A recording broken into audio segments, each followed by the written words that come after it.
Então, vamos resolver o exercício 1 da lista da unidade 3, tá? Então, o exercício é o clássico exercício que pede a variação da temperatura em função da elevação. Então, basicamente, o que o exercício pede é a temperatura de ebulição da água diminui com o aumento da altitude devido à queda da pressão. Tá? Então, ele pede para a gente determinar a temperatura de ebulição da água a 1.000 metros de altura e a 2.000 metros de altura em um dia padrão e comparar com o valor de referência ao nível do mar, tá?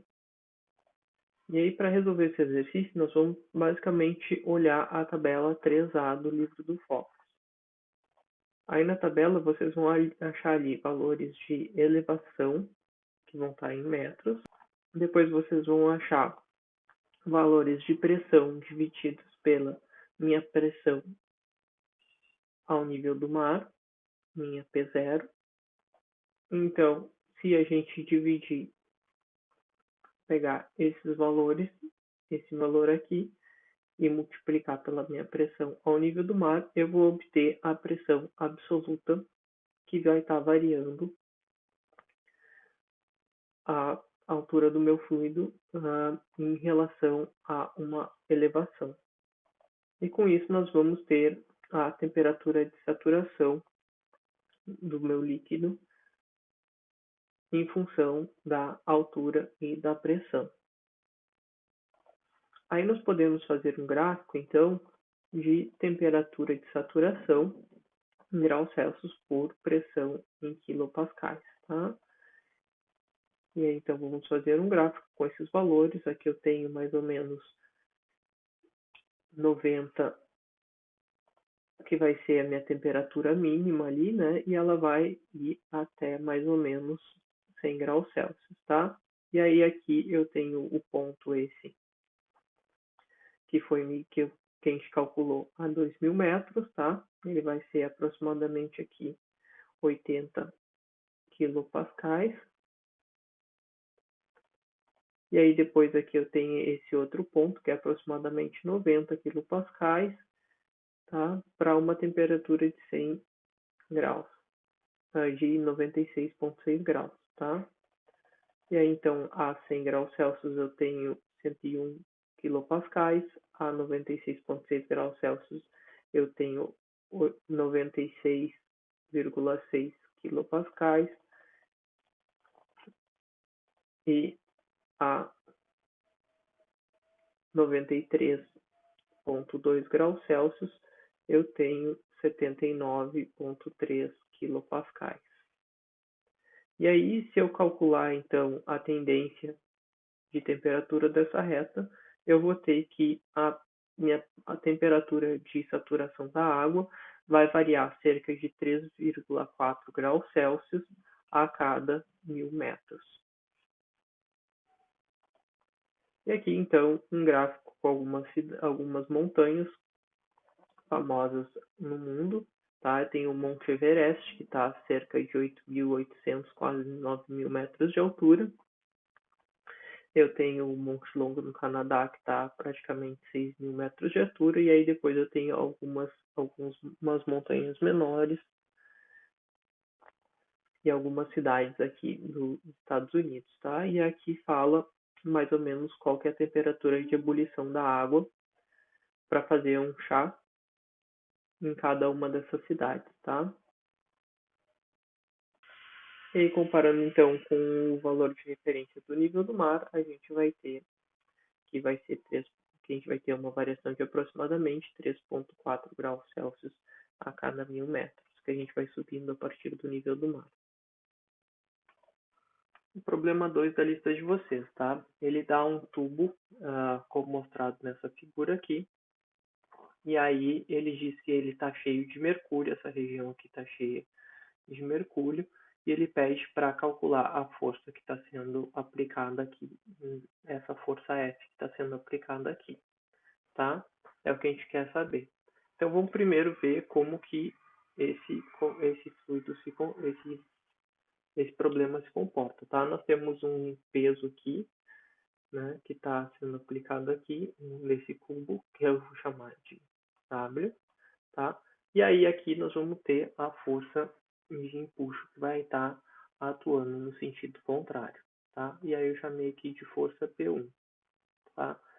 Quando eu aplico essa outra força, uma outra força aqui, eu vou ter essa força vai se modificar, vou ter uma força P2 e a minha força W vai continuar a mesma, tá? Com isso eu posso escrever que nessa situação aqui eu tenho que meu FP1 vai ser igual ao meu trabalho, tá? E aqui eu vou escrever que a minha força FP2, tá? Que vai estar sendo atuando aqui, vai ser igual a meu F mais a minha força peso, tá? Então eu falei trabalho. E aí vamos ver quais são as equações básicas que nós temos da fluidostática, tá? Da fluidostática nós temos que meu dp dy, tá? Considerando y que é o nosso eixo vertical, vai ser igual a menos ρg, tá? E eu tenho que a força aplicada vai ser igual a massa vezes aceleração, ou seja, vai ser igual a ρ vezes o meu dA. Desculpa, aqui a força vai ser igual à força de pressão aplicada sobre a superfície dA, tá? Então, integrando aqui, eu vou ficar com a minha força que vai estar sendo distribuída sobre toda a minha superfície. Só para explicitar, escrevi um pouco mais ali que eu tinha me confundido com o tá? Então, a minha pressão na superfície vai ser a integral da pressão sobre cada ponto de área dessa superfície. E aí eu tenho que para a fluidostática a minha pressão vai ser constante e ela vai ser igual à minha pressão atmosférica menos a pressão que está sendo exercida sobre essa coluna d'água, tá? Dessa coluna de mercúrio aqui, tá? Então eu tenho aqui que P vai ser igual a PATM na posição em que meu Y for igual a Y0. E aí, então, para esse caso aqui, P1, eu posso escrever que P1 vai ser igual a PATM mais meu ρGH, onde esse H aqui é esse H aqui, tá? E aqui eu posso escrever, então, que vai ser ρg vezes o volume do fluido que está sendo deslocado aqui, tá? E aí, o volume desse fluido, desse líquido aqui, desse que vai estar sendo deslocado aqui, tá? E aí, então, eu posso escrever que a minha força-peso, nesse caso, vai ser igual a F1, que vai ser igual a ρGA, onde A aqui é o volume que está sendo deslocado por essa força-peso, tá? E aqui, então, eu tenho, desse lado aqui, eu tenho que meu P2 vai ser igual ao meu P atmosférico,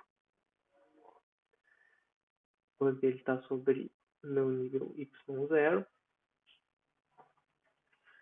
e que ρ, e vou ter ρ GH, aí H maiúsculo, esse H aqui, tá? E aí meu F2 vai ser igual a ρ GH vezes A,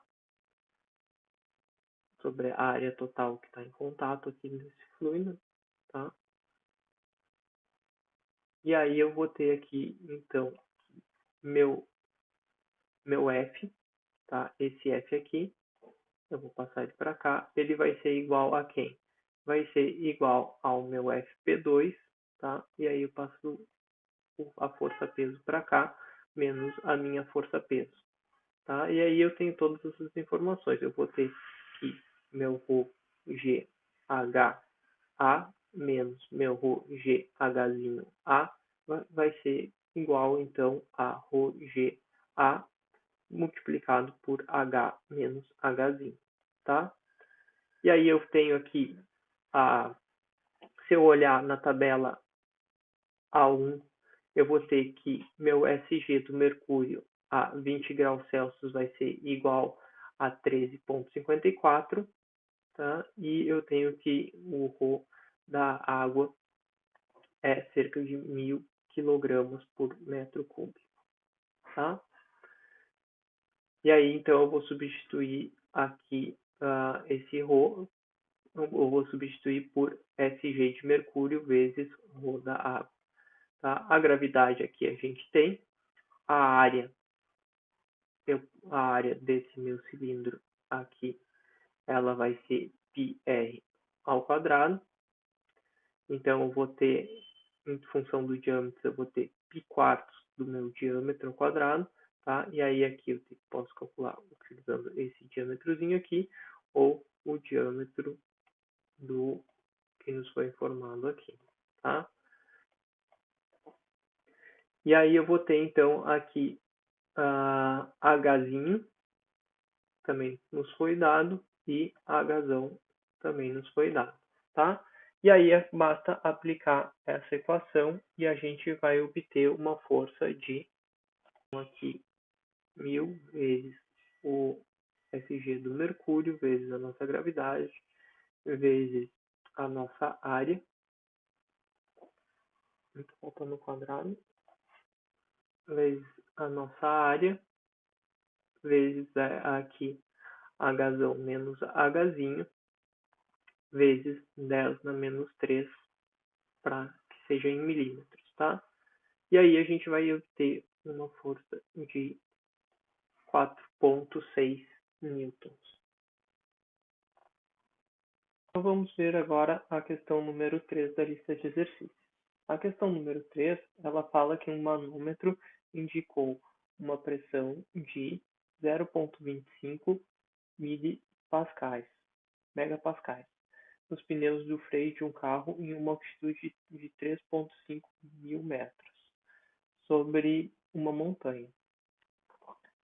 Qual é a pressão absoluta que está sendo medida nos pneus, tá? Então, a pressão absoluta, nós tem a equaçãozinha aqui que eu deixei para vocês, vai ser igual à nossa pressão atmosférica mais a pressão manométrica, tá? E aí a pressão atmosférica, tá? Nós temos um valor tabelado a 3.500 metros, que vai ser 0,6492, tá? E isso vai estar em P por P0, tá? Onde P0 é a minha pressão ao nível do mar. E aí, então, eu tenho que multiplicar para ter o valor da pressão atmosférica na altitude de 3.500 metros. Eu preciso multiplicar, então, pelo meu valor de P0, que é 101 kPa, tá? E aí a minha pressão manométrica é dada, que é a pressão que foi medida nos pneus, numa temperatura fria, porque normalmente na altitude é mais frio do que na superfície, do que no nível do mar, tá? Principalmente a 3.500 metros, que é bem alto. Então, ali é dado que ela é 0,25 megapascais, então a gente vai transformar em quilopascais, vai ter 250 quilopascais, tá? Então, agora, para calcular, basta somar essas duas, a pressão atmosférica e a pressão manométrica, para ter a pressão absoluta, tá? Então, nós temos 65,6 quilopascais mais 250 quilopascais que foi informado no problema, e a gente obtém, então, uma pressão absoluta de 316 quilopascais. E aí a segunda parte da questão, ela fala que com a descida até o nível do mar, os pneus foram aquecidos até 25 graus Celsius. E aí ele pede qual a pressão manométrica que vai estar indicada no manômetro quando a gente for medir a pressão no pneu do carro, tá? E aí ele pede para a gente considerar a atmosfera padrão americana. E aí a gente tem, então, que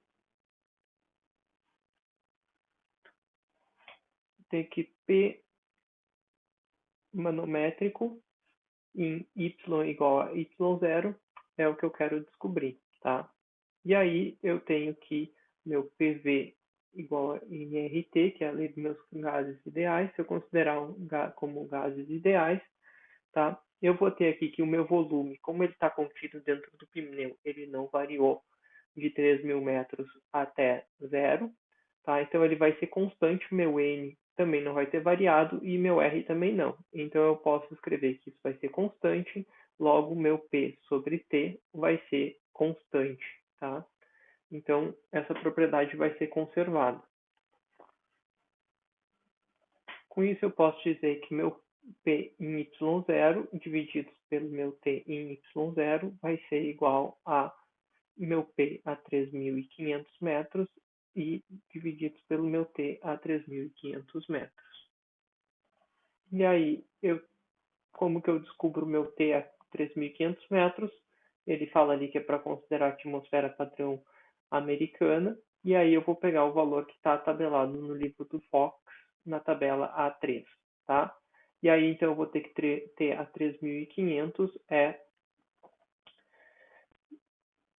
265 kelvins. E aí eu tenho a minha pressão a 3.500, que foi calculada no exercício anterior, e eu tenho o meu T em Y0, a gente sabe que ele é 25 graus a mais do que a temperatura a 3.500 metros. Então, reescrevendo aqui, eu vou ter que meu PY vai ser igual a T em Y0, divididos por T a 3.500 metros, vezes a minha pressão a 3.500 metros. Tá? E aí, esses valores nós já temos, vai ser 298 divididos por 665 kelvins, vezes 316, que foi quilopascais, que foi o que a gente calculou aqui anteriormente, tá? E aí eu corto Kelvin com Kelvin, eu vou ter um total de 355 quilopascais. Mas calma, a questão não acabou ainda. Ele pede qual que é a pressão manométrica que indica que foi medida quando o carro chegou lá, tá? E a gente sabe que a pressão manométrica é a pressão que vai ser medida naquela condição no posto de gasolina, por exemplo, tá? E aí, então, a gente calculou aqui que essa é a nossa pressão absoluta, tá?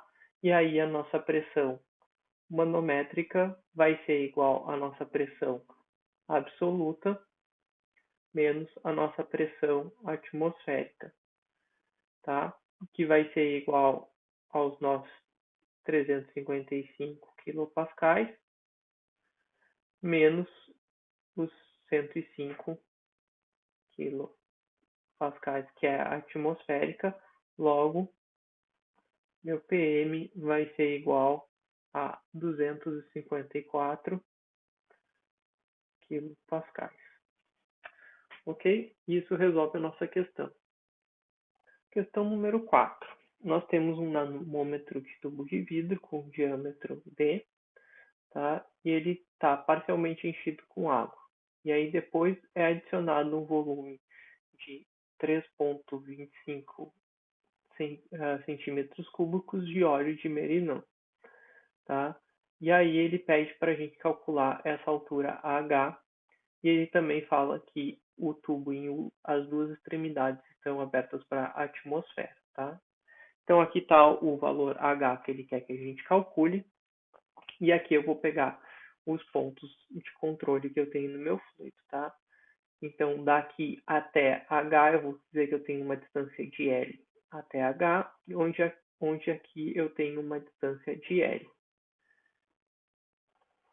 E eu vou pegar a outra informação que eles nos deram, né? Que eu tenho aqui o volume do óleo, tá? Vai ser igual ao meu ρ do óleo, vezes o meu comprimento, vezes π quartos de d ao quadrado, tá? Isso tudo vai ser igual a 3,25 centímetros cúbicos.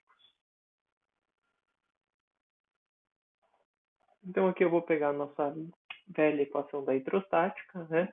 Que hoje eu tenho que meu dp dy vai ser igual a menos ρg. E aí, se eu resolver essa integral, eu vou ter que meu P em B menos P em A vai ser igual a menos ρg entre Z em B e Z em A, tá? E aí agora eu vou dar um nome aos meus pontos ali para a gente calcular. E aí eu vou ter aqui que entre 1 e 2 e entre 3 e 4. E aí o que eu posso dizer aqui? Que o meu ponto, que a minha pressão em P em 2, ela é igual ao meu P em 3, tá? Então eu vou escrever aqui. Meu P3 vai ser igual ao P2 e o meu P2 eu posso calcular com base nessa medida aqui. Então, o meu P2 vai ser igual ao meu P1 menos ρ da água, G, e vezes esse comprimento L, correto? Desculpa, aqui não é da água, né? Aqui é do óleo, tá? Então, vamos arrumar aqui. E aí eu tenho que a minha pressão no meu ponto 3 vai ser igual ao meu P4 menos ρ de H2O, agora sim, da água, vezes G, vezes, aí aqui eu tenho essa medida aqui que é L menos H.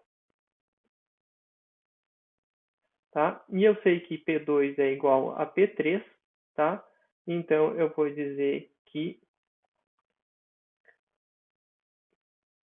P1 menos meu ρ óleo vezes G vezes L vai ser igual ao meu P4 menos meu ρ de H2O G de L menos H.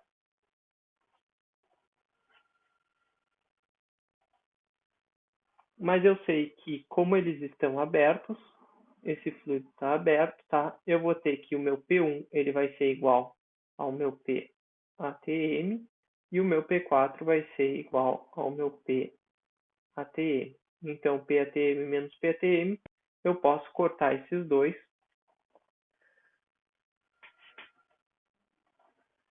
Com isso, eu vou ficar que o meu ρ do óleo, tá? Vezes GL vai ser igual ao meu ρ. Vou botar aqui só um O, vou botar aqui só um H de H2O, G de L menos H. Aqui eu também posso simplificar esse daqui, tá? E aí, isso daqui vai me dar, eu vou ficar aqui meu ρ do óleo dividido pelo meu ρ de H2O vai ser igual a L menos H divididos por L. E agora nós vamos usar uma outra informação que nos foi dada, tá? Que é o volume daqui, tá? Então eu vou ter que meu ρ do óleo vezes L vai ser igual a 3,25 centímetros cúbicos divididos por π 4 vezes o meu diâmetro ao quadrado, que também foi dado. E eu também vou aproveitar a tabela A1 e vou ver que o SG do óleo é 0,81, que nada mais é do que a massa específica do óleo dividido pela massa específica da água. Então isso aqui vai ser SG. E aí, com isso eu fico que H vai ser igual a L vezes 1 menos SG do óleo. E aí eu tenho todos os valores, basta substituir, tá? Vocês substituírem aqui, vocês vão ter L vai ser igual a 4 vezes o volume de πt ao cubo, que vai ser igual a 103 milímetros. H vai ser igual a 103 milímetros vezes 1 menos 0,829, que é o valor do meu SG. Isso daí vai me dar um H igual a 17,8 milímetros.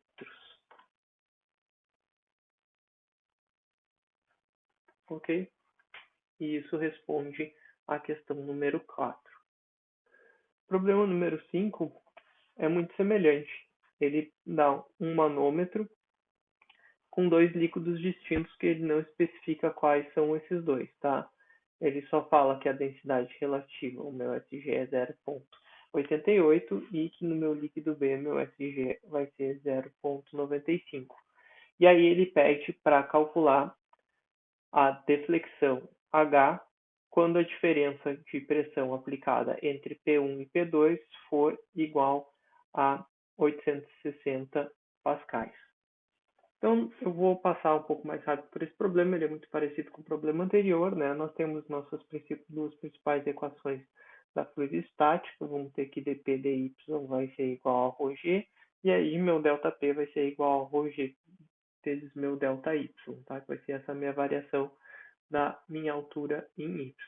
E aí, só para relembrar que meu SG vai ser igual a ρA sobre H2O, e aí eu vou ter que meu ρA vai ser igual a SG vezes o ρ de H2O, e analogamente para o meu SB. Então, vamos escrever aqui que meu P3 vai ser igual a P1 mais ρgH, tá? A altura dessa coluna aqui está fazendo pressão no ponto P3, tá?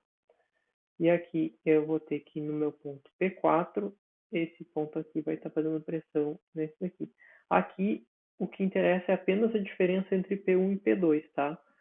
Que ele dá aqui nesse valor, tá? Não interessa se eles estão aqui ou aqui, porque eu vou ter, como é o mesmo líquido, essa pressão, a diferença de pressão deles vai se manter constante, tá? E aí, então, aqui em P4, eu vou calcular o peso dessa coluna aqui, que vai ser igual a meu P2, a pressão que está sendo exercida aqui em P2, vezes a minha massa específica do meu líquido B, vezes ρgH, tá? E aí eu vou dizer que meu P4 vai ser igual ao meu P3, e aí eu vou ter que meu P1 vai ser meu P1 mais ρgH vai ser igual ao meu P2 ρbgh, tá? E aí eu vou passar o P2 para cá, vou ficar com P2 menos P1, que é a informação que é dada no problema, tá? Vai ser igual a GH ρb menos ρA, tá? E aí vocês têm tudo que precisam para resolver o problema. Vocês vão isolar as variáveis e vocês vão chegar na variável H. Ok? O problema 6, ele é muito parecido com o problema anterior, tá? A única coisa que vocês vão ter que prestar bastante atenção é aqui, como ele está inclinado, então eu vou ter que de A até B, essa minha medida aqui, ela vai ser L seno de θ, tá? Seno de 30 graus aqui no caso que é dado. Então, desse lado, nós vamos começar a partir de PA. Nós vamos ter aqui ρ de H2O, G de L seno de θ, que é dado aqui como 30, mais ρ de H2O, G vezes A, que é essa medida aqui, tá? E falta adicionar essa camadinha aqui, que a gente tem, que é ρ de H2O, G de H sobre 2, que ele dá aqui, que daqui até aqui é H sobre 2, e daqui até aqui é H sobre 2. Então, eu vou somar os dois já, vou dizer H sobre 2 mais H sobre 2, que vai dar H. E aí, do outro lado, tudo que está do outro lado vai ficar negativo, tá? Vai ficar menos ρ, G de HG, G, H, tá? Então, menos essa contribuiçãozinha aqui, que estava nessa linhazinha aqui, tá? Aqui, tá? Que é de mercúrio, tá? E daqui até aqui, eu tenho essa altura A, tá? Então, menos ρ de H2O, tá? É H2O que está aqui, GA, tá? Isso tudo aqui vai ser igual a PB, tá? E aí, aqui eu posso remover esse A, eu tenho positivo aqui, negativo aqui. Eu vou passar o PA para esse lado aqui, eu vou ficar com PB menos PA vai ser igual a ρ de H2O G L seno de θ mais ρ de H2O menos ρ de HG,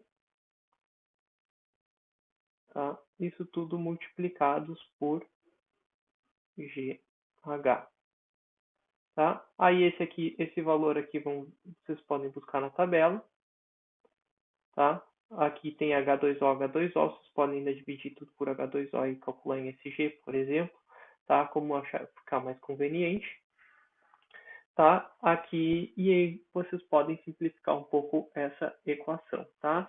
E aí, se substituir todos os valores, vocês substituírem tudo corretamente, eu vou ter que PA menos PB vai ser igual a 236 libras força por pés ao quadrado, tá? Essa pelo menos é a resposta que ele vai te dar.